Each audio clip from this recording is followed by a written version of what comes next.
2003 की बात है। मैं बहुत उत्साहित था क्योंकि मेरी जिंदगी की सबसे बड़ी ख्वाहिश पूरी हो गई थी, अपना खुद का घर। कोलकाता के जादवपुर इलाके में एक पुराना लेकिन खूबसूरत बंगला मिल गया था। मकान कुछ सस्ता मिला, पर उस वक्त ज्यादा सोचा नहीं, किस्मत समझकर खरीद लिया। शुरू शुरू में सब कुछ ठीक लग रहा था। मैंने सामान शिफ्ट किया, घर सजाया और नए पड़ोसियों से मिलना जुलना शुरू कर दिया। 2-3 दिन बाद सामने वाले शर्मा अंकल और बाजू वाले दादा ने मजाक में कहा, अरे तुम्हें पता है ना, तुम्हारे घर में भूत है। मैं हंस पड़ा, सोचा बंगाली संस्कृति की हॉरर कहानियों का असर है। मैंने भी मजाक में कह दिया, हाँ हाँ, रात को एक लाल चादर ओढ़े आदमी ने चाय मांगी थी। सब हंस दिए और बात आई गई हो गई। पर धीरे धीरे मैं मोहल्ले में और लोगों से मिला और हैरानी की बात यह थी कि सब यही बात दोहराते, तुम उसी घर में हो ना, वो भूत वाला। अब डर थोड़ा थोड़ा घर करने लगा था। आखिरकार एक दिन मोहल्ले की सबसे बुजुर्ग और दयालु महिला शकुंतला अम्मा से मैंने सीधे पूछ लिया, अम्मा सच सच बताइए, इस घर का क्या मामला है। अम्मा ने गहरी सांस ली और कहा, बेटा ये घर पहले एक औरत ने खरीदा था।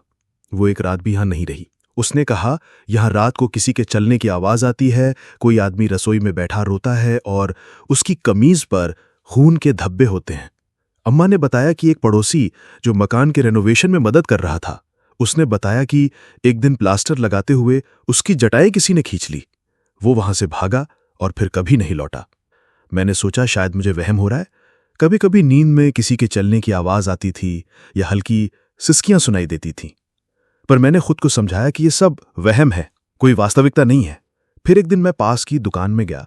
वहां एक पुरानी हिंदी फिल्म किराए पर लेने के लिए मुझे एक फॉर्म भरना पड़ा। जैसे ही दुकान की मालकिन ने मेरा पता देखा, उसके चेहरे का रंग उड़ गया। उसने कहा, आप उसी घर में रहते हैं? मैं चौंक गया। हाँ, पर क्या हुआ? उसने धीरे धीरे बताया कि उसका एक पुराना कर्मचारी वहीं रहता था। उसने उसी घर में अपनी जान ले ली थी। पहले उसका दुकान भी उसी घर के नीचे वाले दुकान में था। 1998 की बात थी।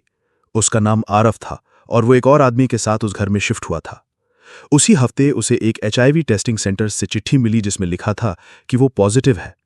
उस जमाने में HIV एक मौत की सजा मानी जाती थी।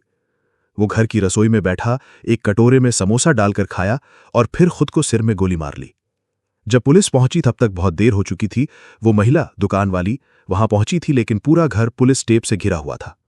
उसके बाद उसने कई बार अपनी दुकान में अजीब घटनाएं देखीं।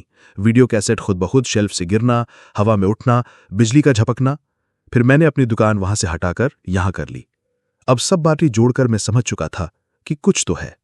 मेरी नींद अक्सर उस समय टूटती जब मुझे किसी के कटोरे में कुछ खाने की आवाज सुनाई देती और मुझे समोसे का सुगंध आता, जबकि मैंने कभी वो खरीदे ही नहीं थे। और रसोई से सिसकियों की भी आवाज आती थी। तब मुझे अपनी नानी की एक बात याद आई, जब मरे हुए लोग तुम्हारे पास आते हैं तो खुद चाहते हैं उनके नाम पर कोई दान करो और उनके लिए प्रार्थना करो। उस रात मैंने एक दिया जलाया, रसोई की टेबल पर बैठा और कहा कि मैं तुम्हारे लिए हर रात प्रार्थना करूंगा, तुम्हारी आत्मा को शांति मिले।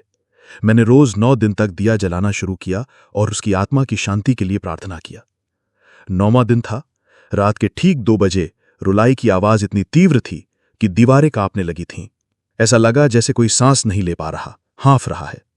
पर अजीब बात यह थी कि डर नहीं लग रहा था, बल्कि एक गहरा दुख महसूस हो रहा था, जैसे कोई दिल से टूटा हो और बस कोई समझने वाला चाहिए। मैं वहीं बैठा रहा, चुपचाप, उस आत्मा को सुनते हुए।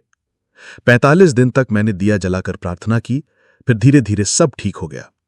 लेकिन कभी कभी आज भी मैं उठता हूं और उसकी मौजूदगी को महसूस करता हूं। कोई मेरे सिरहाने खड़ा है, पर अब डर नहीं लगता, बस एक अपनापन महसूस होता है। वो आत्मा अब शायद जानती है कि कोई उसकी बात सुनने वाला है। शायद वो पूरी तरह से मुक्त नहीं हो पाई, पर अब वो रोती नहीं है। शायद किसी दिन उसकी आत्मा को वो सुकून मिल जाएगा जिसकी उसे सालों से तलाश थी। अंत में बस यही समझ आया कि कोई भी आत्मा, चाहे मृत हो या जीवित, उसे समझने, अपनाने और सुनने वाला कोई होता है। और कभी कभी एक छोटी सी प्रार्थना किसी के लिए मोक्ष का रास्ता बन जाती है।